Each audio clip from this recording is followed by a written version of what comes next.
বন্ধুরা আবারও চলে এলাম অনেক দিন বাদে একটা নতুন ভিডিও নিয়ে। দেখতেই পাচ্ছেন একটা জ্যান্ত পাঙ্গাস মাছ আছে, পুকুরের পাঙ্গাস মাছ। মাছটা একদম জ্যান্ত এবং টাটকা একটা মাছ দিয়ে অসাধারণ একটা রেসিপি হতে চলেছে। রেসিপিটা কি দিয়ে করছি দেখুন। বেগুন এবং টমেটো দিয়ে দারুণ একটা রান্না হবে। মাছটা কত সুন্দর একবার দেখুন। দেখতে যতটা সুন্দর, এই মাছ রান্না করলে ততটাই সুন্দর লাগবে। একদম দেশি মাছ। তো মাছটা এখন প্রথমেই আমি একটু কাটাকুটি করে নিচ্ছি। পাঙ্গাস মাছের কাঁটা অনেক শক্ত হয়, তাই বটি দিয়ে কাটছি, ছুরি দিয়ে কাটা সম্ভব না। মাছ যাদের কাটাকুটি দেখতে পছন্দ আপনারা দেখতে থাকুন। দেখুন কতটা টাটকা মাছ, রক্ত পড়ছে একদম। এরকম টাটকা মাছ দিয়ে যদি কোনো রেসিপি করা হয় তাহলে তার তো আর কোনো জবাব নেই। মাছটা প্রথমে দুখণ্ড করে নিলাম, তারপরে মাথাটা কেটে বাদ দিয়ে দিচ্ছি মাছের। এবং মাছটাতে যা তেল হয়েছে আপনারা দেখলেই বুঝতে পারবেন যে কতটা তেল। এই মাছ খেতে কতটা সুন্দর লাগবে একবার।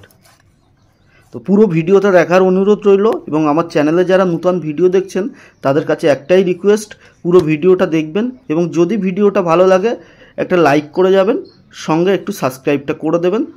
পুরো ভিডিওটা দেখার অনুরোধ রইল, পুরো ভিডিওটা দেখুন। এখন মাছের পেটিটা আমি কেটে নিচ্ছি এবং মাছের পেটির মধ্যে যে কতটা তেল থাকতে পারে সেটা আপনাদের কল্পনারও বাইরে।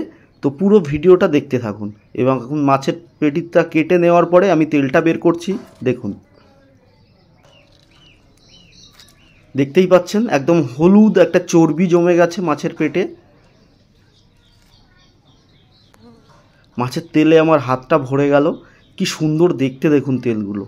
তো এই মাছটা কতটা সুন্দর হতে পারে আপনারা বুঝতেই পাচ্ছেন। এবারে মাছটাকে আমি ভালো করে একটু কেটে কুটে নিচ্ছি। বেশ অনেকগুলো মাছ হয়েছে, তো এতগুলো মাছ তো একদিনে রান্না সম্ভব না। আমি এর থেকে কিছুটা মাছ নিয়ে আজকে রান্না করব। তার জন্য কিছুটা মাছ নিয়ে নিয়েছি, ধুয়ে পরিষ্কার করে নিয়ে চলে এলাম এবং অর্ধেক তেল নিয়ে চলে এলাম।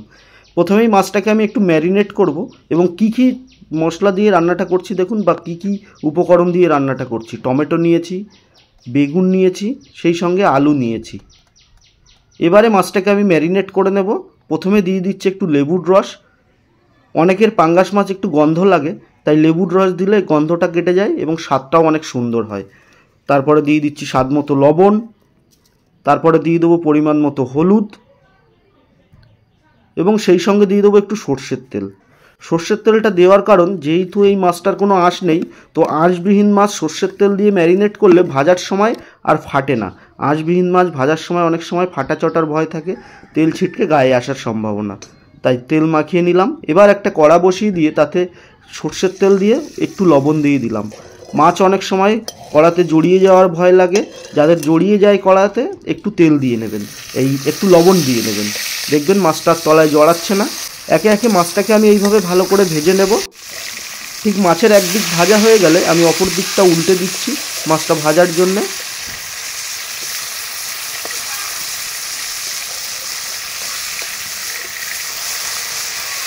প্রথমবারের মাছটা আমার ভাজা হয়ে গেছে, এখন তুলে নিচ্ছি।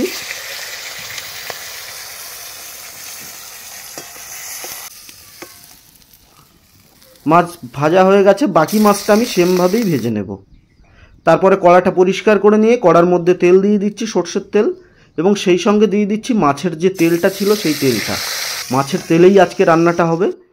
কত অল্প তেল দিয়েছিলাম এবং মাছের তেলটা দেওয়ার পরে তেলটা কতটা বেড়ে গেছে দেখুন। এখন কেটে রাখা পেঁয়াজ দিয়ে দিচ্ছি ওই তেলের মধ্যে। দেওয়ার পরে পেঁয়াজটাকে একটু লাল লাল করে ভেজে নেব। খুবই সহজ ও সিম্পল ঘরোয়া স্টাইলে রান্নাটা করছি, কিন্তু রান্নাটা অতুলনীয় হবে, খেতে সুন্দর একটা স্বাদের রান্না হবে। তারপরে দিয়ে দিলাম টমেটো। টমেটোটা দেওয়ার পরে একটু নেড়ে চেড়ে নেব।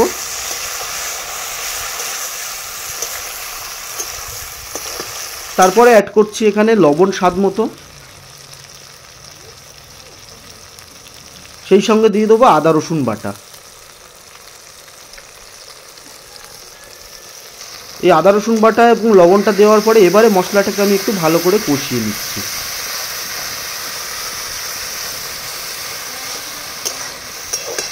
মশলাটা সুন্দর করে কষানো হয়ে গেলে এখানে আমি অ্যাড করছি কেটে রাখা আলু, এবং আলুটা দেওয়ার পরে এই মশলার সঙ্গে আলুটা বেশ সময় নিয়ে আমি একটু কষিয়ে নেব এটা।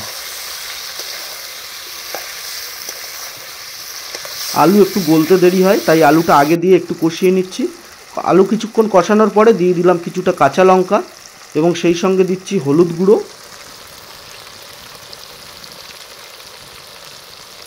তারপরে আবারও কষিয়ে নেব।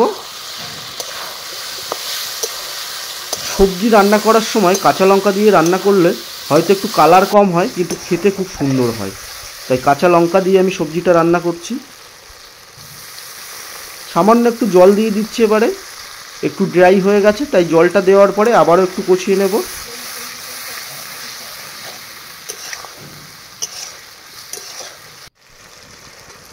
আলুটা কত সুন্দরভাবে কষানো হয়েছে দেখুন। তারপরে এখানে দিয়ে দিচ্ছি কাশ্মীরি লঙ্কার গুঁড়ো একটু কালারের জন্যে। কাশ্মীরি লঙ্কাটা দেওয়ার পরে আবারও একটু কষিয়ে নেব।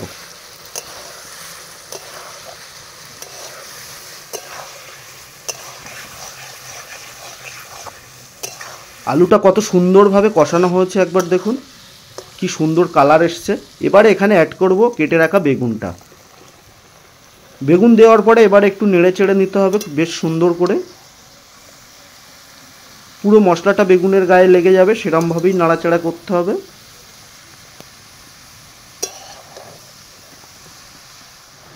কত সুন্দরভাবে বেগুনটাও নেড়ে চেড়ে কষিয়ে নিয়েছি দেখুন। তারপরে এখানে সামান্য জল অ্যাড করব একটু। জলটা দেওয়ার পরে তলাটাকে একটু নেড়ে দেব এবং এই তলা নেড়ে দেওয়ার পরে এবারে আমি এটাকে ঢাকনা চাপা দিয়ে রেখে দেবো কিছুক্ষণের জন্যে।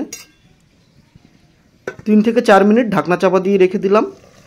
4 মিনিট পর ঢাকনাটা খুলছি। দেখুন বেগুনটা কত সুন্দরভাবে রান্না হচ্ছে, অনেকটাই গলে গেছে 50% মতো।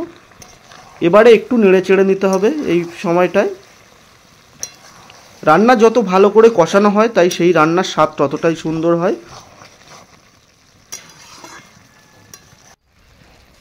সুন্দর করে নেড়ে চেড়ে নেওয়ার পরে এখানে এখন ফাইনাল ঝোলটা অ্যাড করছি।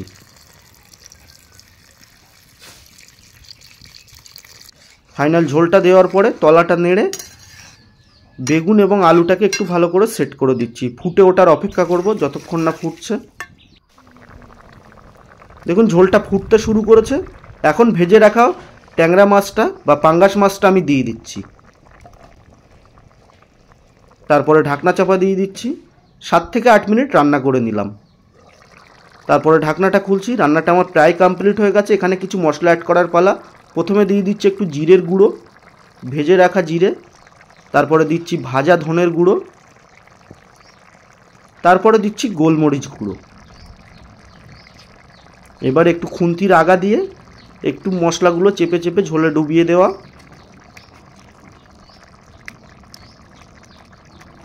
তারপরে এখানে ঢাকনা চাপা দিতে হবে। আমি এখানে ঢাকনা চাপা দিয়ে 2 মিনিট মতো লো আছে রান্না করে নেব। ঠিক 2 মিনিট বাদে রান্নাটা আমার কমপ্লিট হয়ে গেছে। এখন নামিয়ে নিচ্ছি। এই রান্নাটা একবার বাড়িতে করে দেখতে পারেন এইভাবে বেগুন দিয়ে পাঙ্গাস মাছ, অসাধারণ হয়। যদি ভিডিওটা ভালো লেগে থাকে একটা লাইক করে যাবেন, একটা শেয়ার করে যাবেন, সঙ্গে পারলে একটা সাবস্ক্রাইব করে দেবেন। ধন্যবাদ সবাইকে ভিডিওটা দেখার জন্য।